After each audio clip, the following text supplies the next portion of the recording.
এই যে হায়াতের জিন্দেগি আল্লাহ রাব্বুল আলামিন আমি আপনাকে দিয়েছেন এই দুনিয়ার ভারিতে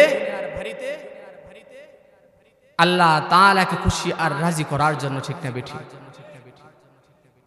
আমরা তো দুনিয়ার জন্য বেহুশ, দুনিয়া কামাইয়ের জন্য বেহুশ। কিভাবে কাটছে দুনিয়া কামাই করতে পারি, অর্জন করতে পারি, সেই প্রতিযোগিতায় আমি আপনি ব্যস্ত, ঠিক না বেঠি? অথচ এই দুনিয়া কামানোর জন্য আল্লাহ রাব্বুল আলামিন আমি আপনাকে এই দুনিয়াতে পাঠায় না, বরং এই দুনিয়ায় থেকে আখিরাত অর্জন করব। আখিরাত আমাদের আসল বাড়ি, সেই বাড়ির জান্নাতে আমাদের আসল ঠিকানা। সেই জান্নাত আমাদের কামাই করতে হবে, অর্জন করতে হবে যাওয়ার জন্য। সেই জন্য আল্লাহ রাব্বুল আলামিন দুনিয়াতে পাঠাইছে। এই জন্য আমাদের চিন্তা চেতনা সব থাকবে আখিরাত নিয়ে। কিভাবে আমরা আখিরাতে গিয়ে সফল হতে পারি, ঠিক না বেঠি?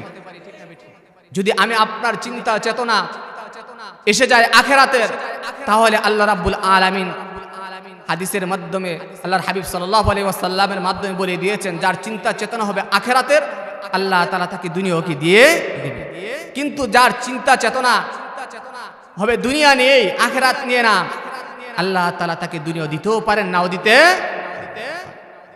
এই জন্য সবসময় আল্লাহ তাআলার কাছে দোয়া করা, রাব্বানা আতিনা ফিদ দুনিয়া হাসানাতাও ওয়া ফিল আখিরাতি হাসানাতাও ওয়া কিনা আযাবান নার। আল্লাহ তাআলার কাছে দোয়া করতে, আল্লাহ দুনিয়াতে উত্তম নিয়ামত দাও, আখিরাতে উত্তম নিয়ামত।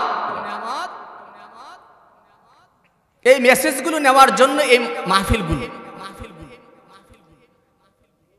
আমি আপনার হায়াতে জিন্দেগির সময় একেবারে সংক্ষিপ্ত, একেবারেই কম। পূর্ববর্তী জমানার লোকেরা লম্বা হায়াত পাইতো, আর আমাদের হায়াতে জিন্দেগি একেবারে 60 থেকে 65 বছর হায়াতে জিন্দেগি। আল্লাহর হাবিব সাল্লাল্লাহু আলাইহি ওয়াসাল্লাম বলে গেছে।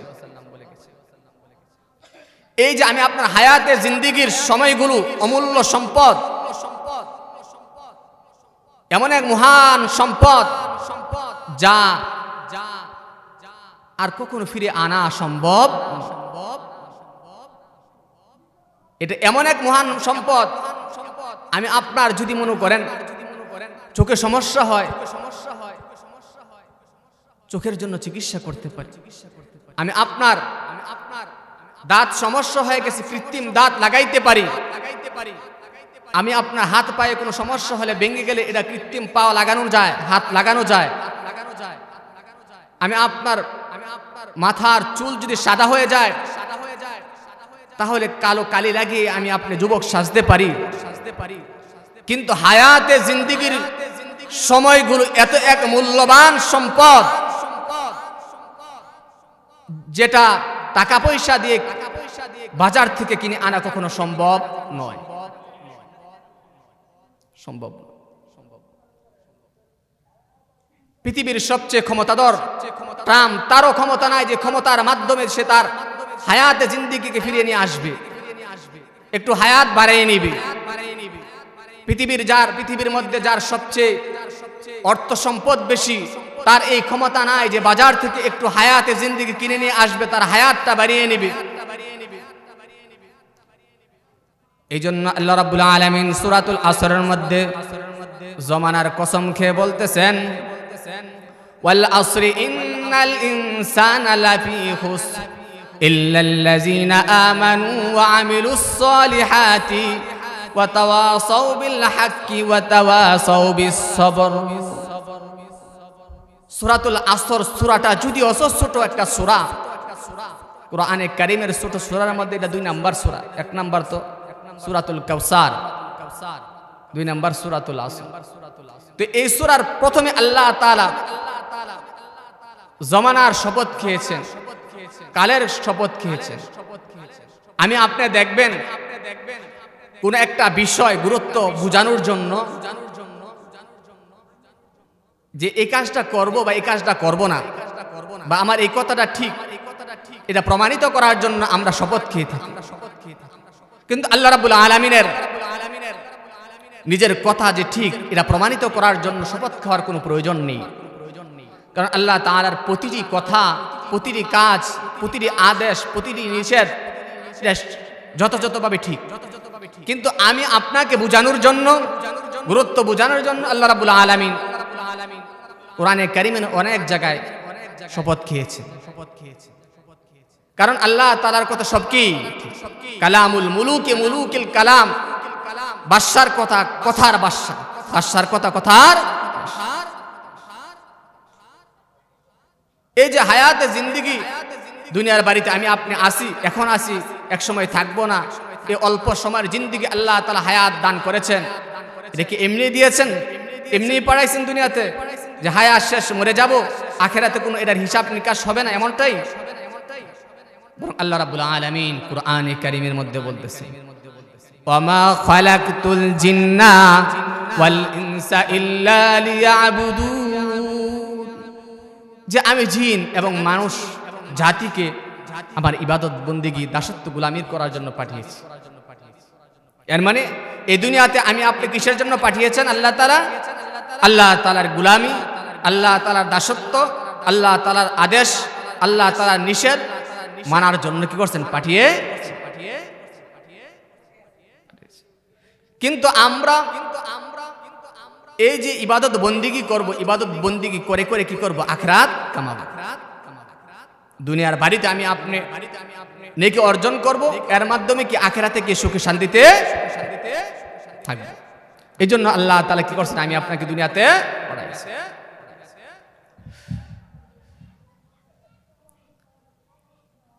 তবে এই দুনিয়ার বাড়িতে আমাদের যে অবস্থা, আমাদের কাজকর্ম, মনে হইতেছে এই দুনিয়ার বাড়িতে আমি আপনি চিরস্থায়ীভাবে থাকবো। ঠিক না? আমি আসতেছিলাম উত্তরা থেকে, আপনাদের মাঝখান দিয়ে আসতেছিলাম, পথিমধ্যে দেখলাম বাস দিয়ে পিকনিক করে যাইতেছি। আহা, বাসের মধ্যে যে অবস্থা তাদের দেখেছি, যদি এই অবস্থায় তারা মৃত্যুবরণ করে, মালাকুল মউত উপস্থিত হয়, যে কি অবস্থা হবে তাদের। নাচানাচি চলতেছে, ড্যান্স চলতেছে, বাদ্য গান চলতেছে।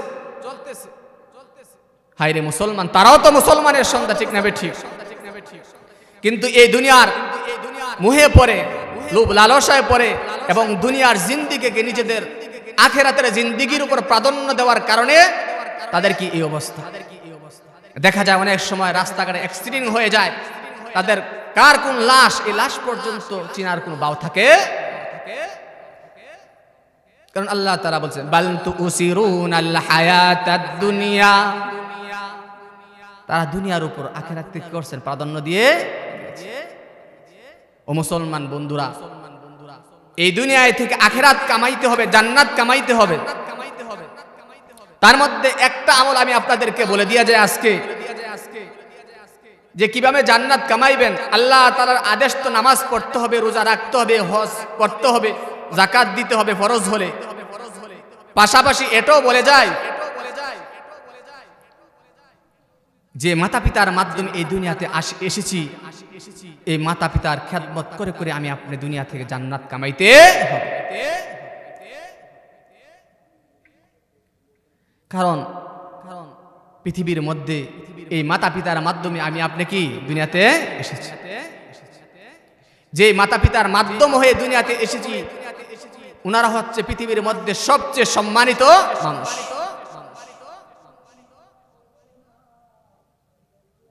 কারণ যাদের মাধ্যম হয়ে এসেছি, যাদের উসিলায় দুনিয়াতে আসলাম, তারা তো সবচেয়ে সম্মানিত মানুষ পৃথিবীর মধ্যে আমার জন্য।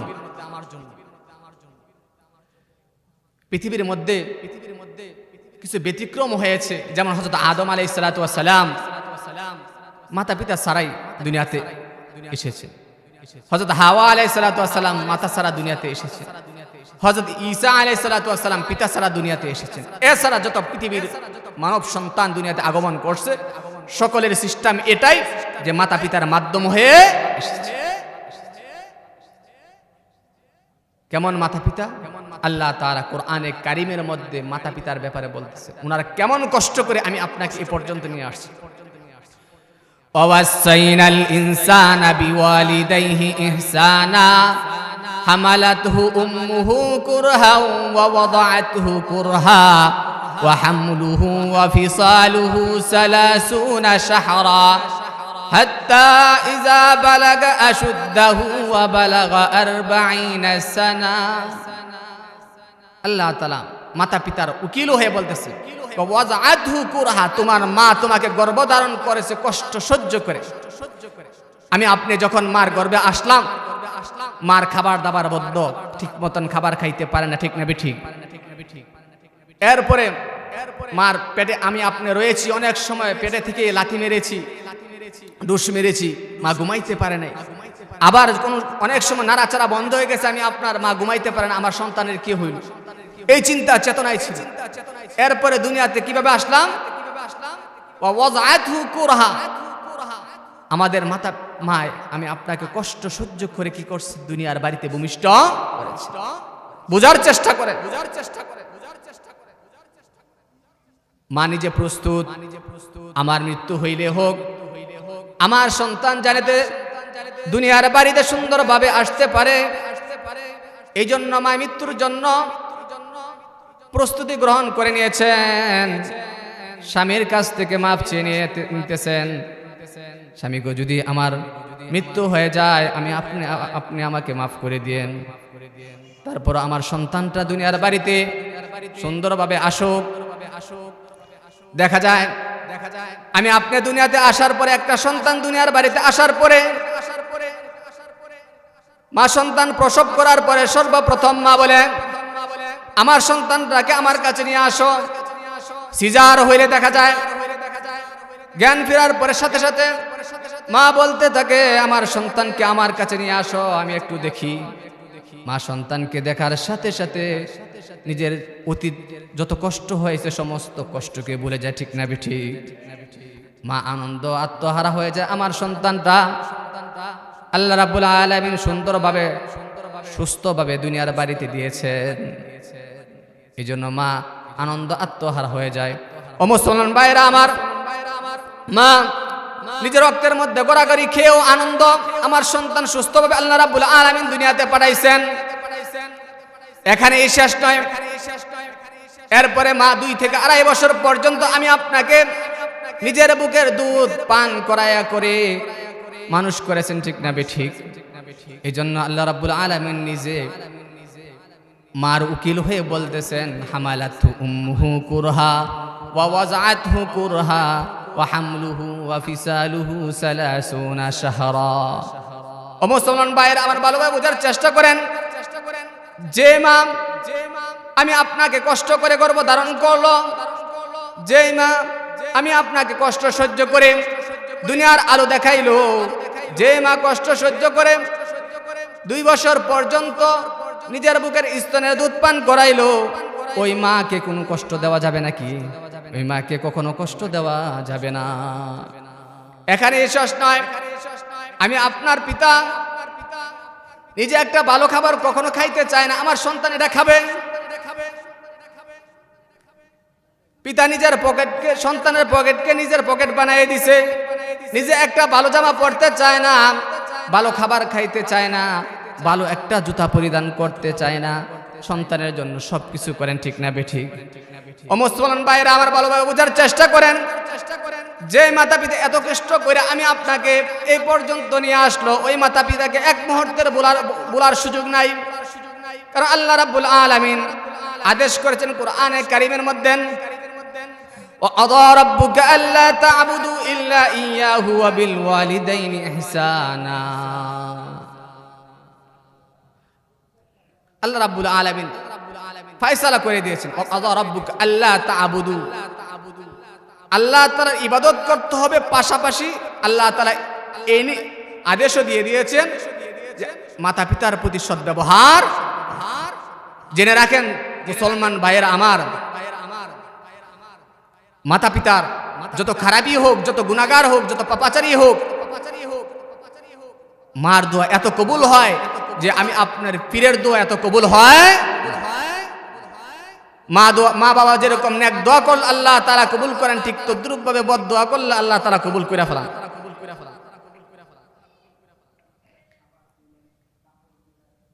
এই জন্য আল্লাহ তাআলা বলে দিয়েছেন, ফালা তাউল্লাহুমা উফফি ওয়ালা তানহুরহুমা, তাদেরকে দমক দেওয়া যাবে না, তাদেরকে দমক দেওয়া যাবে তাদের ব্যবহারে উফ শব্দ পর্যন্ত করা যাবে। মা বাবার দোয়ার বরকতে মানুষ দুনিয়াতে সফল হয়েছে। বাবা এমন এক মহান সম্পদ, মা বাবার চেহারার দিকে তাকাইলে আল্লাহ তাআলা কবুল হজের সওয়াব দেন। বলেন সুবহানাল্লাহ। কবুল হজের সওয়াব আল্লাহ রাব্বুল আলামিন। দুনিয়াতে কেউ যদি সফল হতে চায়, আখিরাতেও সফল হতে চায়, মাতা পিতার দোয়ার বিকল্প হতে পারে না। মাতা পিতার খেদমত করে করে আল্লাহ তাআলার কাছে দামি হইতে হবে। আমি আপনারা সকলে শুনেছেন ঘটনা, ওয়াইজাল কারিনী আল্লাহর হাবিব সাল্লাল্লাহু আলাইহি ওয়াসাল্লামের এক আশেক ছিল। সে রাসূলের উপর ঈমান আনছে, কিন্তু রাসূলকে দেখার সুযোগ হয় নাই। রাসূলের কাছে চিঠি পাঠাইছে, রাসূল আপনার কাছে আসতে খুব মন চায়, আপনাকে দেখতে খুব আমার মন চায়, কিন্তু রাসূল আমার একমাত্র মা আছে, যার সেবা করার মতো কেউ নাই, আমি কি করতে পারি? রাসূল বলেছেন, ওয়াইসাল কারিনী তুমি তোমার মার খেদমত করো, মাকে গোসল করাইয়া দাও, মার কাপড় সাপড় ধুয়ে দাও, আমার কাছে আসতে হবে না। কিছুদিন পরে ওয়াইসাল কারিনী রাহমাতুল্লাহ আলাইহি আবার সংবাদ পাঠালো, ইয়া রাসূলুল্লাহ আপনি উহুদের যুদ্ধে যাইতেছেন, আমার মন চায় আপনার সাথে যুদ্ধে যাওয়ার জন্য, আপনার সাথে জিহাদ করার জন্য। আল্লাহর হাবিব সাল্লাল্লাহু আলাইহি ওয়াসাল্লাম বলেন, ওয়াইসাল কারিনী তোমার জিহাদে যাওয়ার প্রয়োজন নাই, তুমি তোমার মার খেদমত করতে থাকো। বলেন সুবহানাল্লাহ। ওয়াইসাল কারিনী সংবাদ পাইল আল্লাহর হাবিব সাল্লাল্লাহু আলাইহি ওয়াসাল্লাম উহুদের ময়দানে দাঁত শহীদ হয়ে গেছে। ওয়াইসাল কারিনী চিন্তা করলো, আল্লাহর হাবিব যাকে আমি নিজের জীবন থেকে বেশি মোহাব্বত করি, ওই আল্লাহর হাবিবের দাঁতগুলো শহীদ হয়ে গেছে, আমি ওয়াইসাল কারিনীর দাঁত রেখে আর কি হবে? নিজের সমস্ত দাঁতগুলো ভেঙে ফেলেছে রাসূলের মোহাব্বতে।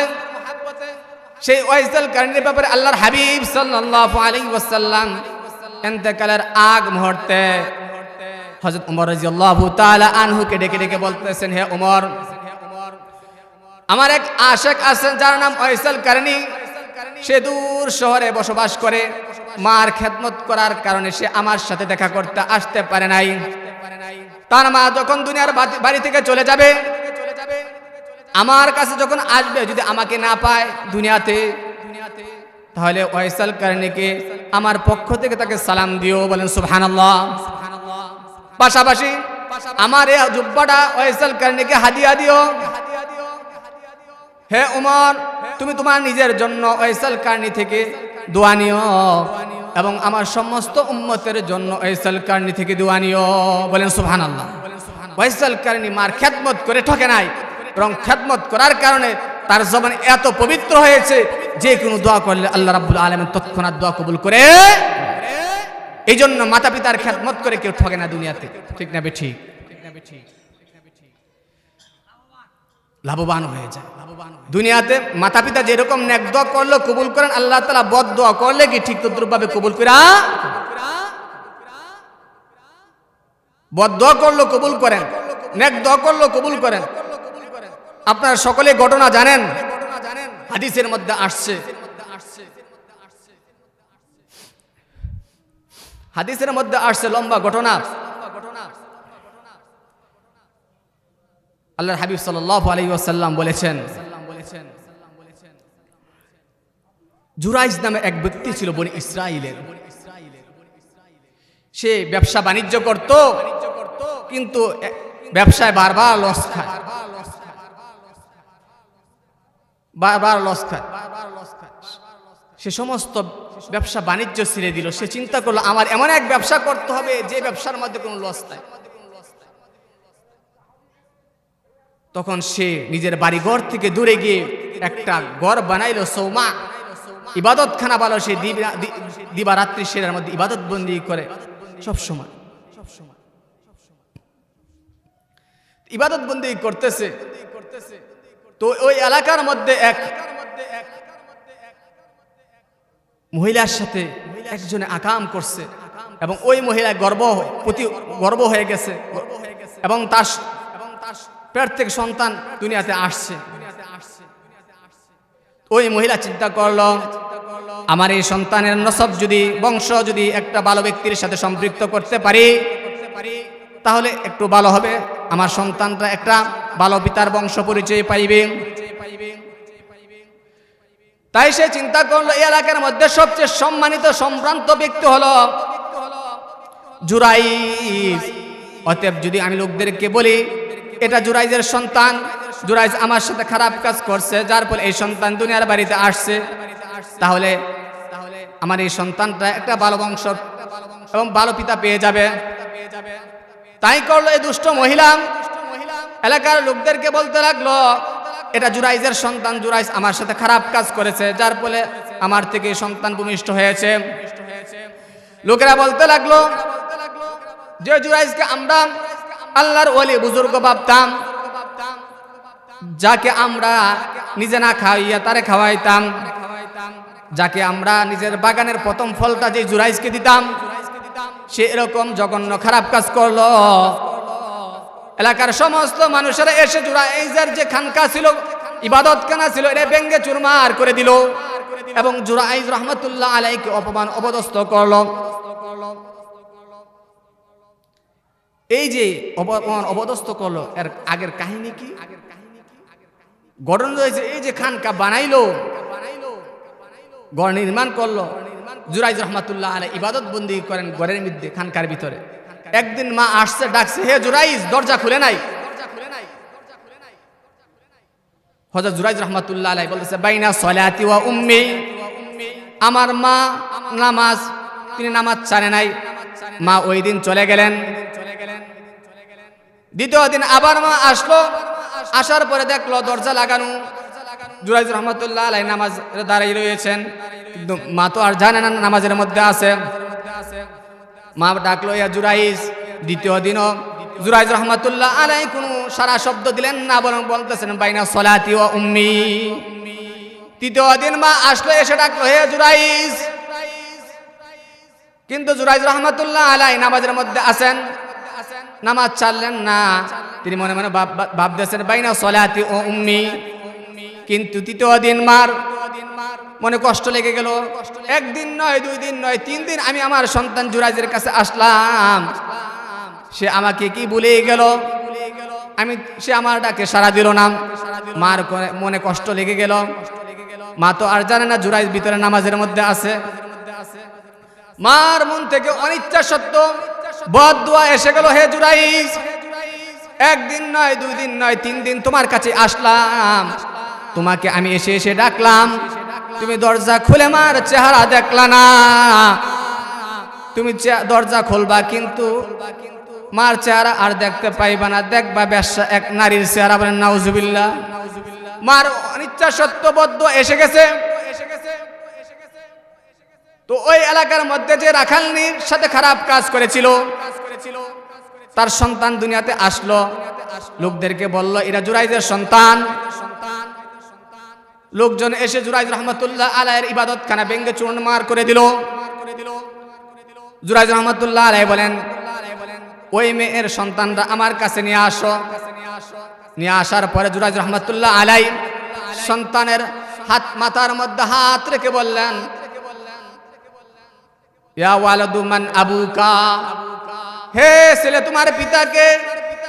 আল্লাহ রাব্বুল আলামিন কুদরতি ভাবে ওই শিশু সন্তানের জবান খুলে দিলেন। বলেন সুবহানাল্লাহ।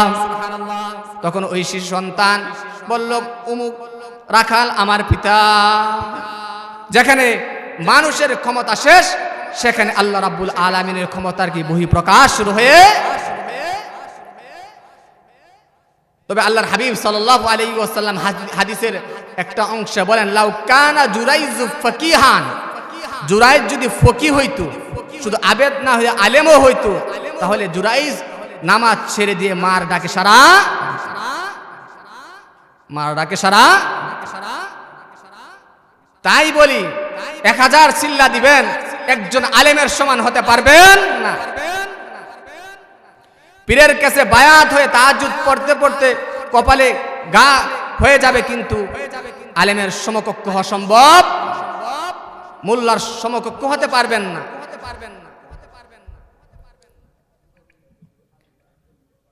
কারণ আল্লাহর হাবিব সাল্লাল্লাহু আলাইহি ওয়াসাল্লাম বলেছেন, ফকিহুন ওয়াহিদুন আশাদ্দু আলা শাইতানি মিন আলফি আবিদিন। 1000 আবেদকে শয়তানে ধোঁকা দেওয়া যেরকম কষ্টকর, তার চেয়েও 1000 কষ্টকর কি একজন আলেমকে ধোঁকা। এই জন্যই তো দেখা যায় বাতিলের কোনো আওয়াজ উঠলে সাধারণ মানুষ চুপ থাকে, কিন্তু আলেম চুপ থাকতে পারে না। আলেম যাকাত খেয়েও চিল্লান দিয়ে দাঁড়িয়ে যায়, ঠিক না বেঠিক, গর্জন দিয়ে দাঁড়িয়ে যায়, হকের পক্ষে থাকে। কারণ তার মধ্যে ইলমে ওহী নূর আছে, ইলম আছে। এই জন্য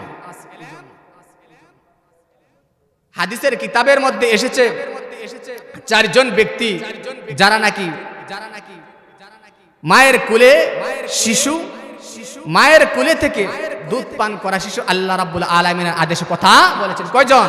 4 জন। তার মধ্যে একজন জুরাইজ রাহমাতুল্লাহ আলাইহির পবিত্রতা প্রকাশের জন্য আল্লাহ তাআলা কি করছেন? মায়ের কোলে শিশুর মাধ্যমে কথা বলিয়েছেন। 2 নাম্বার হযরত ঈসা আলাইহিস সালাতু ওয়াস সালাম, ঈসা ইবনে মারইয়াম, মরিয়ম আলাইহিস সালাতু ওয়াস সালামের ছেলে হযরত ঈসা আলাইহিস সালাতু ওয়াস সালাম। যখন হযরত মরিয়ম আলাইহিস সালাতু ওয়াস সালাম সন্তান নিয়ে স্বগোত্র কওমের কাছে আসলেন, তখন তিনি চিন্তা করতেছেন আমি কি করব। কিন্তু এটা এমন একটা মুহূর্ত ছিল, যদি উনি বলতেন যে এই সন্তান আল্লাহ তাআলা এমনি এমনি দিয়েছেন, কওমের কোন ব্যক্তি, কোন মানুষ এটা বিশ্বাস করত। যেখানে মানুষের সমস্ত ক্ষমতা শেষ, সেখান থেকে আল্লাহ রাব্বুল আলামিনের কুদরতের বহিঃপ্রকাশ শুরু হয়, ঠিক না বেঠি? এই জন্য আল্লাহ তাআলা বলেছেন, ইয়া মারইয়াম, হে মরিয়ম, ফাকুলি ইন্নী নাযারতু লির-রহমানি সাওমান ফালান উকাল্লিমাল ইয়াওমা ইনসিয়া।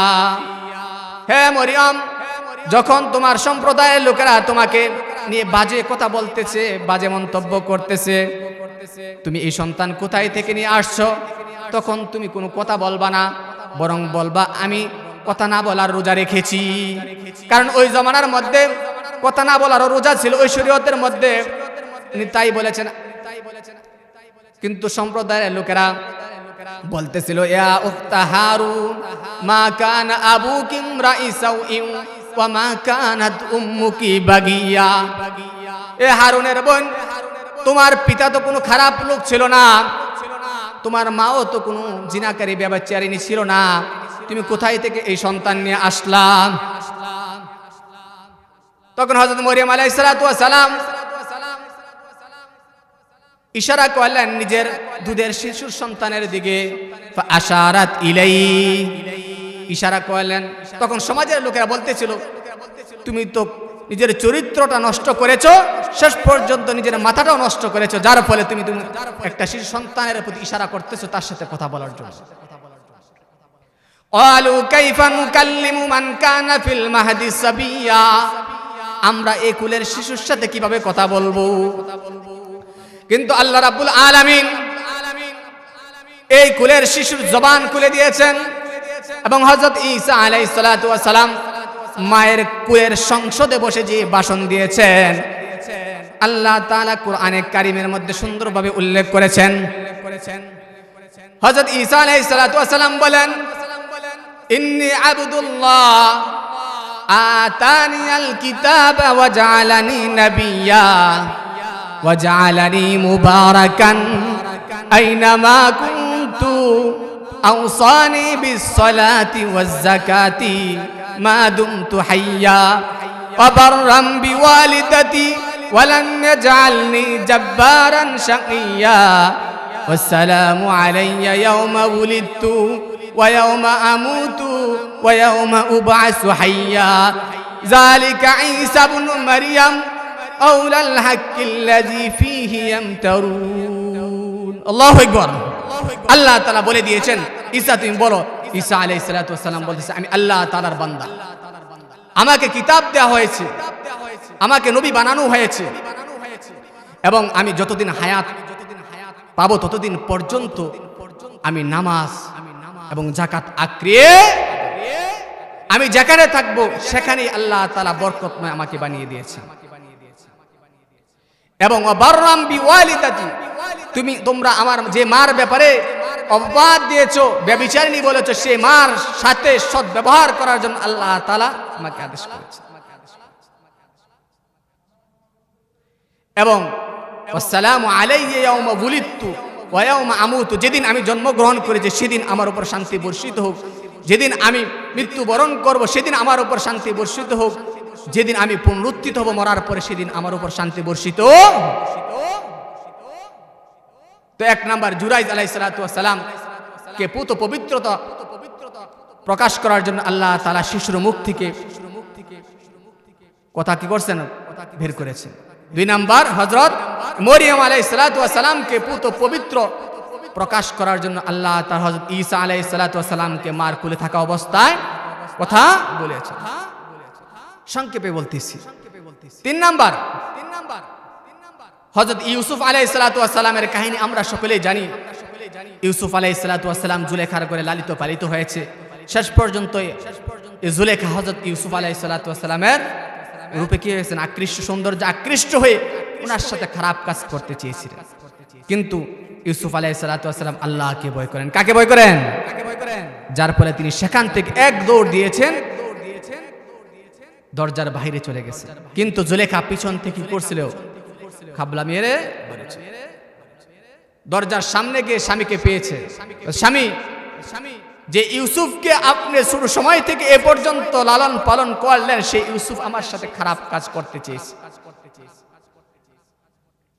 কিন্তু আল্লাহ রাব্বুল আলামিন কুরআনে কারীমের মধ্যে এটা বলে দিয়েছেন, ও আলা হিয়া রাওয়াদাতনি আন নাফসি ওয়া শাহিদা শাহিদুম মিন আহলিহা ইন কানা কামিসুহু কুদ্দা মিন উবুলিন ফাসাদাকাত ওয়া হুয়া মিনাল কাযিবিন ওয়া ইন কানা কামিসুহু কুদ্দা মিন দুবুরিন ফাকাযাবাত ওয়া হুয়া মিনাস সাদিকিন ফালাম্মা রাআ কামিসাহু কুদ্দা মিন দুবুরিন ক্বালা ইন্নাহু মিন কাইদিকুন্না ইন্না কাইদাকুন্না আযীম ইউসুফ আ'রিদ আন হাযা ওয়াস্তাগফিরি লিযামবিকি ইন্নাকি কুনতি মিনাল খাতিঈন। আল্লাহু আকবার।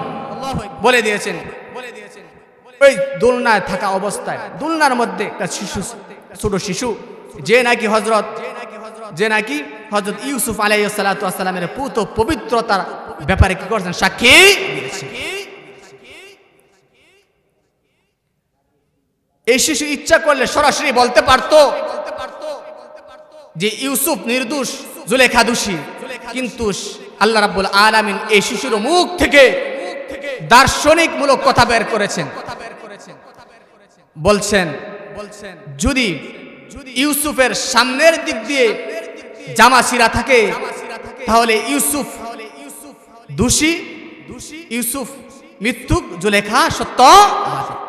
আর যদি ইউসুফের পিছনের দিক থেকে জামা ছিঁড়া থাকে তাহলে জুলেখা মিথ্যুক, ইউসুফ সত্য। কিন্তু ওই জমানায় তো সিসি ক্যামেরা ছিল না যে ফুটেজ দেখে তদন্ত করবে। কিন্তু আল্লাহ রাব্বুল আলামিন এই ছোট শিশুর মাধ্যমে কি করছেন, প্রকাশ করে দিয়েছেন।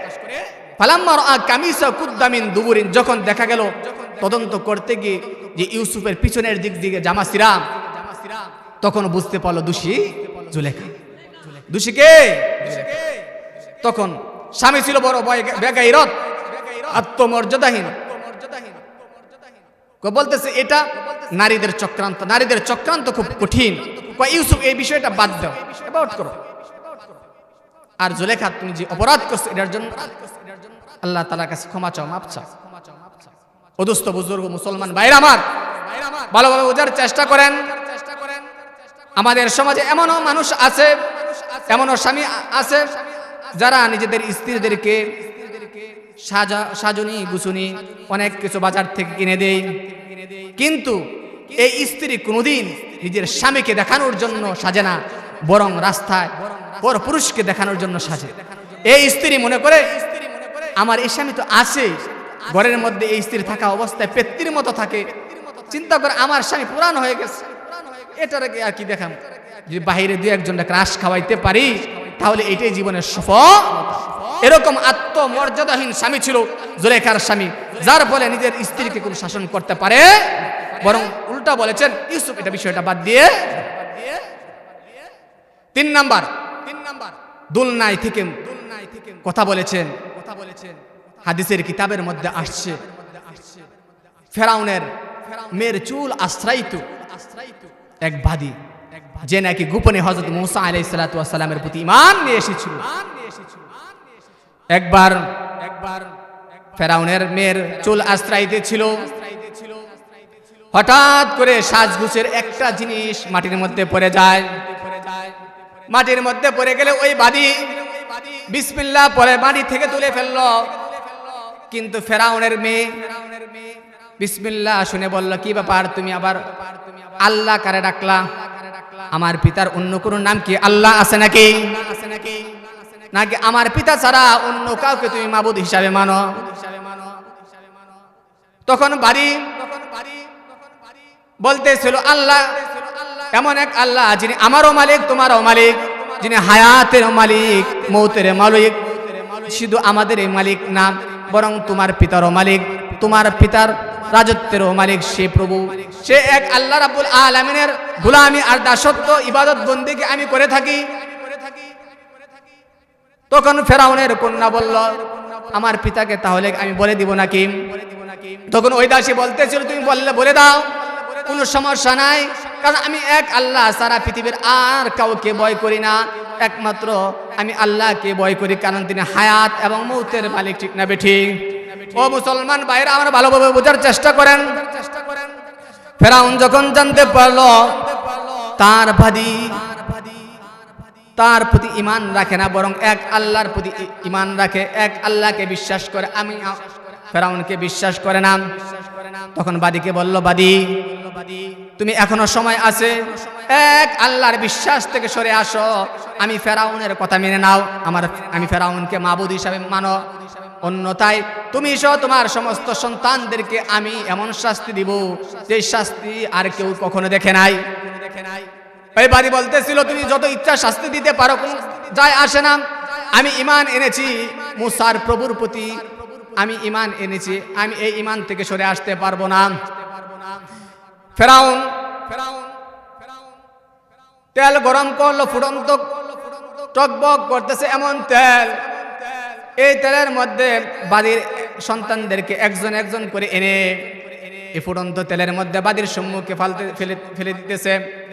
সর্বশেষ যখন বাদীর কুলের শিশুটাকে নিয়ে আসা হলো ফেরাউন এই ফুটন্ত তেলের মধ্যে নিক্ষেপ করার জন্য, তখন বাদী একটু ইতস্তত বোধ করতেছিল, নড়ে চড়ে উঠল, কিন্তু আল্লাহ রাব্বুল আলামিন ওই সময় ওই বাদীর ছোট সন্তানের মুখ আল্লাহ তাআলা কুদরতি ভাবে খুলে দিলেন, বলেন, ইয়া উম্মি ইকতাহি ফা ইন্না আযাবাদ দুনিয়া আহওয়ানু মিন আযাবিল আখিরা। আল্লাহু আকবার।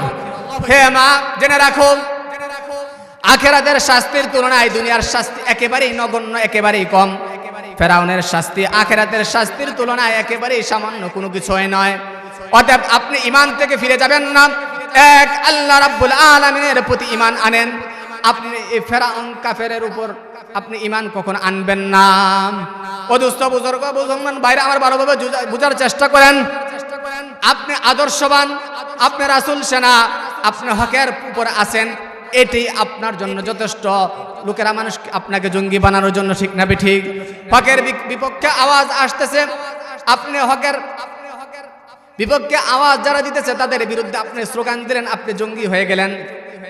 ও ভাই দোস্ত বুজুর্গ মুসলমান ভাইরা আমার, আমি যে কথা বলতেছিলাম, 4 জন শিশু মায়ের কুলে থেকে আল্লাহ তাআলার আদেশে দুধ পান করে এমন শিশু, আল্লাহ তাআলার আদেশে কথা বলেছেন, ঠিক না বেঠিক?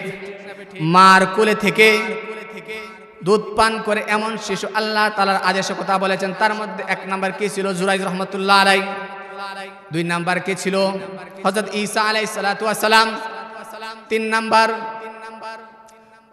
হযরত ইউসুফ আলাইহিস সালাতু ওয়াস সালামকে পবিত্র প্রকাশ করার জন্য যে ছোট সন্তানের মাধ্যমে আল্লাহ তাআলা কথা বলিয়েছিলেন। 4 নাম্বার ছিল ফেরাউনের নির্যাতন নিপীড়িত হয়ে বাদির যে সন্তান কথা বলেছেন, এটা ছিল 4 নাম্বার। এই মোট 4 জন শিশু দুলনায় থেকে কথা বলেছেন, ঠিক না বেঠিক? যেখানে বান্দার ক্ষমতা শেষ, সেখান থেকে আল্লাহ তাআলার কুদরতে বহিঃপ্রকাশ শুরু হয়ে যায়। এটাই নিয়ম। ও মুসলমান বয়েরা, আমার যে কথা বলতেছিলাম, মাতা পিতার খেদমত করতে হবে কিনা? কারণ যে মাতা পিতা মাধ্যমে দুনিয়ার বাড়িতে আমি আপনি এসেছি, সেই মাতা পিতাকে এক মুহূর্তের জন্য ভুলার সুযোগ নাই।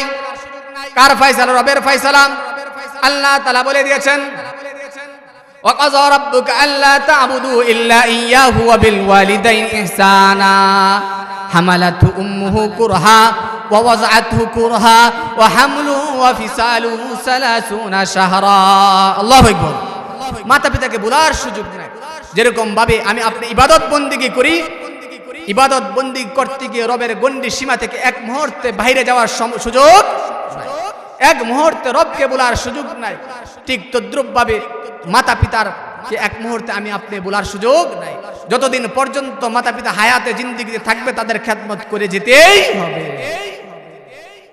আর মাতা পিতা যারা দুনিয়ার বাড়িতে নেই, কবরের জগতে আছে, ওনাদের জন্য দুনিয়ায় থেকে থেকে আমি আপনি নেক আমল করে করে নেক আমল পাঠাইতে, ঠিক না বেঠিক? আমি আপনি বদ আমল করব করে করে মাতা পিতার আমি আপনি কি করব না, দোষী করব। ও মুসলমান ভাইরা আমার, আমি আপনার হায়াতে জিন্দেগি একেবারে সংক্ষিপ্ত যে কথা শুরু করেছিলাম, এই সংক্ষিপ্ত জিন্দেগির হায়াতের মধ্যে আমি আপনার জীবনকে পরিবর্তন করতে হবে। আমার জীবন হবে আখিরাতের জীবন, যাতে সুন্দর হয় এই জিন্দেগি নিয়ে আমি আপনি আগাইতে হবে। ও দোস্ত বুজুর্গ মুসলমান ভাইরা আমার, কারণ কোন সময় কার মৃত্যু এসে যায় বলা যায় না। কারণ আল্লাহ রাব্বুল আলামিন আমি আপনি হায়াতে জিন্দেগি একটা নির্দিষ্ট সময় পর্যন্ত করে দিয়েছেন। আর আল্লাহ তাআলা বলতেন, ফাইজা জা আজালুহুম লা ইস্তাখিরুনা সাআতাও ওয়া লা ইস্তাকদিমুন। যার হায়াত যে পর্যন্ত আল্লাহ তাআলা নির্ধারিত করে দিয়েছেন, ওই পর্যন্ত আমি আপনি হায়াত পাবো। যখন আমি আপনার মৃত্যুর নির্দিষ্ট সময় এসে যাবে, দুনিয়া ছেড়ে চলে যেতে হবে, দুনিয়ার বাড়িতে আমি আপনি আর থাকতে পারবো না, ঠিক না বেঠিক? ও মুসলমান ভাইরা আমার, কিন্তু আমি আপনি দুনিয়ার মধ্যে, দুনিয়ার মাসগালার মধ্যে, দুনিয়ার ব্যস্ততা, দুনিয়া কামাইতে গিয়ে আখিরাতকে ভুলে যাইতেছি, আল্লাহ তাআলাকে ভুলে যাইতেছি। এই জন্য আল্লাহ তাআলা কোরআনে কারিমের মধ্যে বলেন, কুল্লু নাফসিন যায়িকাতুল মাউত সুম্মা ইলাইনা তুরজাউন। মাউতু কাসিন কুল্লু নাফসিন শারিবু কাবরু বাইতিন কুল্লু নাসিন দাখিলু। ए चमन सहारा भी होगा ये खबर बुलबुल को दो, ताकि अपने जिंदगी को सोच कर कुर्बा करे। अम हसिबतुम अन्नमा खलकनाकुम अबसा व अन्नकुम इलैना ला तुरजाऊन। पहाड़ फारे जाएगी, जमीन पर जलजला होगी, मोहम्मद तख्त पर होगी, अदालत पर खुदा होगी। इज़ा ज़ुलज़िलतिल अर्दु ज़िलज़ालहा व अख़रजतिल अर्दु अस्क़ालहा व क़ालल इंसानु मा लहा यौमइज़िन तुहद्दिसु अख़बारहा। ও মুসলমান ভাইয়ের আমার, ভালোভাবে বোঝার চেষ্টা করেন। যেদিন আমি আপনি মায়ের পেট থেকে জন্মগ্রহণ করলাম, ওই দিন থেকে দিনের পরে রাত, রাতের পরে দিন, দিন আসলো তো আমি আপনাকে কবরের দিকে এগিয়ে নিয়ে যাইতেছে। দিনের পরে রাত আসলো তো আমি আপনাকে কবরের দিকে আরো নিয়ে যাইতেছে। রাতের প্রস্থানে দিনের আগমন আমি আপনাকে আরো কবরের দিকে এগিয়ে নিয়ে যাইতেছে। অথচ আমাদের দৃষ্টি এখনো দুনিয়ার দিকে, অথচ আমাদের পা কদম কবরের দিকে, ঠিক না বেঠিক? কদম সুহে মরকত নজর সুহে দুনিয়া, किधर जा रहा है किधर देखता है। कदम सूहे मरकद नजर सूहे दुनिया, किधर जा रहा है किधर देखता है। তোমার দৃষ্টি এখনো দুনিয়ার সৌন্দর্যের দিকে, দুনিয়ার অট্টালিকা, বাড়ি আর গাড়ি আর নারীর দিকে, অথচ তোমার পা পদযুগল কবরের দিকে, ঠিক না বেঠিক? ও মুসলমান ভাইরা, আমি আপনার অবস্থা ধীরে ধীরে এমন অবস্থা হবে যেটা আল্লাহ রাব্বুল আলামিন কোরআনে কারীমের মধ্যে বলে দিয়েছেন, আলহাকুমুত তাকাসুর হাত্তা যুরতুমুল মাকাবির কাল্লা সাউফা তা'লামুন সুম্মা কাল্লা সাউফা তা'লামুন। দুনিয়ার মায়ামোহে, সম্পদের আধিক্যে, মিল কারখানার লোভে পড়ে তুমি আল্লাহ রাব্বুল আলামিনকে এমন ভাবে ভুলে গেলা, যার ফলে তুমি আল্লাহ তাআলার শরণ থেকে গাফেল হয়ে গেলা। আস্তে আস্তে এমনকি তোমাকে কবর পর্যন্ত নিয়ে পৌঁছিয়ে দিল, ঠিক না বেঠিক? ও মুসলমান ভাইয়ের আমার, এজন্য এই অল্প জিন্দিগি, হায়াতে জিন্দিগির সময়গুলোকে মূল্যায়ন করার চেষ্টা করেন। কারণ আল্লাহ রাব্বুল আলামিন এই জন্য সূরাতুল আসরের মধ্যে কসমকে, শপথকে জমানার বুঝাইতে চেয়েছেন, ও মানুষেরা আমার, এ বান্দারা আমার, তোমরা হায়াতে জিন্দিগির মূল্যায়ন করো। আর দুনিয়া মাজরাতুল আখিরা, দুনিয়া হইতেছে আখিরাতের কামাইয়ের জায়গা। দুনিয়াতে তুমি ভালো ভালো নেক আমল করবা, নেক আমল করবা, তাহলে এই নেকের বদৌলতে আল্লাহ রাব্বুল আলামিন আখিরাতের মধ্যে আমি আপনাকে জান্নাতে দিবে, ঠিক না বেঠিক? এই জন্য দুস্থ বুজুর্গ মুসলমান ভালোভাবে বোঝার চেষ্টা করেন। আমি আপনার চিন্তা চেতনার পরিবর্তন ঘটাতে হবে, মন মানসিকতার পরিবর্তন ঘটাতে হবে। আমি আপনার ভাবনার জগৎকে পরিবর্তন ঘটাতে হবে। আমি আপনার ভাবনার জগৎ হবে মালিককে পাওয়ার ভাবনা। আমি আপনার ভাবনা হবে আখিরাতের ভাবনা। আমি আপনার ভাবনা হবে ওই দিনের ভাবনা যেদিন আল্লাহ রাব্বুল আলামিন কাহারিয়তের রূপ ধারণ করে বিচারের আসনে বসবেন, আমি আপনার বিচার করবেন। এবং ওই দিনের ভাবনা আমি আপনার আনতে হবে নিজেদের চিন্তা চেতনার মধ্যে। যেই দিন আমি আপনি ফুলসিরাতের ফুল পার হতে হবে, এবং যেই দিন আমি আপনি ডান হাতে এবং বাম হাতের আমল নামা আল্লাহ রাব্বুল আলামিনের কাছে পেশ করব।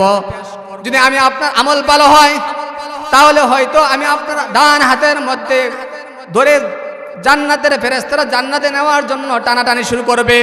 আর পক্ষান্তরে আমি আপনার আমল যদি খারাপ হয়ে যায়, তাহলে বাম হাতের মধ্যে জাহান্নামের শিকল লেগে যাবে, ঠিক না বেঠিক? অদুস্থ বুজুর্গ মুসলমান ভাইয়েরা, এই জন্য ভালোভাবে বুঝার চেষ্টা করেন। মুমিনের আসল পাওনা তো এটাই, আল কাইয়িসু মান দানা নাফসাহু ওয়া আমিলা লিমা বা'দাল মাউত।